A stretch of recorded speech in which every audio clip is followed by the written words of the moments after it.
नमस्कार शेतकरी मित्रांनो, शंकर नरहरी देशमुख प्रेरणेचा सागर या माझ्या यूट्यूब चॅनलमध्ये तुमचे हार्दिक स्वागत.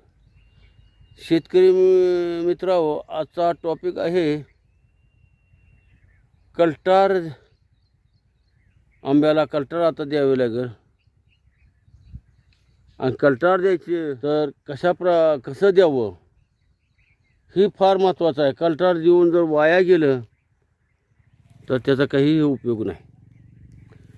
आणि ती किती प्रमाणात द्यावे. शेतकरी मित्रांनो, कल्टार द्यायच्या अगोदर ही जी तणं आहेत ही तणनाशक मारा आणि 1 जुलैच्या आसपास 1 जुलै ते 15 जुलैपर्यंत आपल्याला कल्टार द्यावं लागतं. परंतु पावसाकडे बघून पाऊस पडत असतो, मजूर मिळत नाहीत. अशा वेळेस अगोदरच आपण तयारी करावी लागते. ही तणं मारून तणं सुकल्यावर पाणी भरपूर झाल्यावर पाणी द्यायची सोय असेल तर ती सुद्धा महत्त्वाचं आहे. पाणी लागतंच. मित्रांनो, आता ही माझ्या समोर जी झाडं आहेत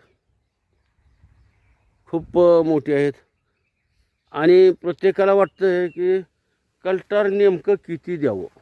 आता ही बघा, डुकराने खाल्ल्यानंतर पुन्हा आपण ह्याला गाडी बांधलेली, ही खूप लहान आहे, ह्याला द्यायचंच नाही. आणि ही थोडंसं मोठं आहे पण ह्याला सुद्धा द्यायचं नाही. पुढच्या वर्षी या झाडाला दिलं तर चालतं. आता ही झाड दिसतं तुम्हाला, ते ह्याला देऊ शकता. आणि ह्या झाडाला द्यायचं आहे. आता गेल्या वर्षी आपण दिलेलं नाही तरी याला द्यायचं आहे. आणि अशी जी मोठी झाडं आहेत आणि याला किती द्यायचं ही महत्त्वाचं आहे. आता बघा, तुम्हाला दाखवतो ह्या झाडाचं खोड किती मोठं झालं. आपण काय केलेलं आहे, जाग्यावर कोया टाकून काडी बांधलेली आहे. आता ही बघा, ही खोड ही किती मोठं आहे. आणि आता भांडण असं आहे, खोडाच्या किती अंतरानं द्यावं, कल्टार किती द्यायचं आणि खोडाच्या किती अंतरानं द्यावं. आता शास्त्रज्ञाचं किंवा प्रॅक्टिकल करणाराचे सध्या आता भांडण आहे. काही लोकांचं म्हणणं असं आहे, वेरीफेरीनं कल्टार द्यावं. म्हणजे ही जी पानं आहेत, हे पानं आहेत, ही जी सावली आहे दुपारची, या सावलीला 3 फुटावर 8 इंचाचा खड्डा घेऊन त्यात 2 मिली कल्टार वाटायचा. मग यात तुमच्या झाडाचा व्यास किती आहे, समजा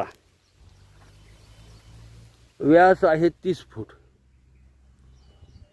तर 20 मिली एका झाडाला येईल.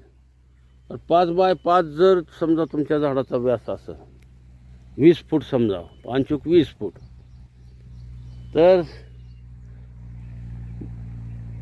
एका मीटरला 2 मिली ह्या हिशोबात आपल्याला प्रत्येक झाडाला कल्टार वाटायचा आहे. आता खूप मोठी झाडं आहेत. तर शेतकरी मित्रांनो, लक्षात आलं का कल्टार किती प्रमाणात वाटायचं आहे. तर त्याचा जर व्यास असेल, आता ही झाड तुम्हाला छोटं दिसतंय, याला 8 मिली कल्टार आपण टाकू शकतो. आणि ही झाड मोठं आहे बघा, ह्याचा घेर मोठा, याला 10-12 मिली सुद्धा कल्टार टाकायला काय हरकत नाही. ह्याला 10-12 मिली आणि कल्टार कुठं टाकायचं हे सुद्धा काही आपले सल्लागार जे आहेत नलवडे साहेब, सचिन नलवडे, ही म्हणतात या झाडाच्या बुंद्याला, ह्या झाडाच्या बुंद्या भोवताली कल्टर ओतलं तरीसुद्धा चांगलं लागू होतं. आणि शास्त्रज्ञाचं म्हणणं आहे इथं जर आपण कल्टर टाकलं, मुळी तुटली तरी मुळी तिथं तयार होत असते आणि ती तुम्ही टाकलेलं औषध असो, खतं असो, ती घेऊन जातेच. मुळी नसली तरी मुळीच्या आसपास, आता मुळी नसली म्हणजे इथं मुळ्या भयानक आहेत, त्याच्या खाली दोऱ्यासारख्या आपल्या डोक्याच्या केसाला जसं केस आहेत इतक्या मुळ्या आहेत. मुळी नाही म्हणायचं कामच नाही, तुम्ही कुदळ टाकली तिथं मुळी आहेत. तर प्रति मीटर 3 फुटावर एक खड्डा आणि एका खड्ड्यात 1 लिटर पाण्यासोबत 2 मिली कल्टर द्यायचा सिजंटाचं. लक्षात राहू द्या शेतकरी मित्र, सिजंटा कंपनीचं कल्टर वापरा, नाहीतर धोका आहे. फुकट पैसे देऊ नका. किंवा मग आपले नलवडे सर आहेत त्यांच्याकडून खात्रीनं घ्या. पण कल्टारचं प्रमाण आणि कल्टार कसं वापरावं, कधी वापरावं म्हणजे 1 जुलै ते 15 जुलै एवढ्या या कालावधीमध्ये आपण कल्टार वापरलंच पाहिजे. तर पुढच्या वर्षी आपल्याला बहार मिळणार आहे. आणि शेतकरी मित्र, यावर्षी थोडासा मंदा पडला, लढाई सोडायची नसते, आपण लढतच राहावं लागत असते.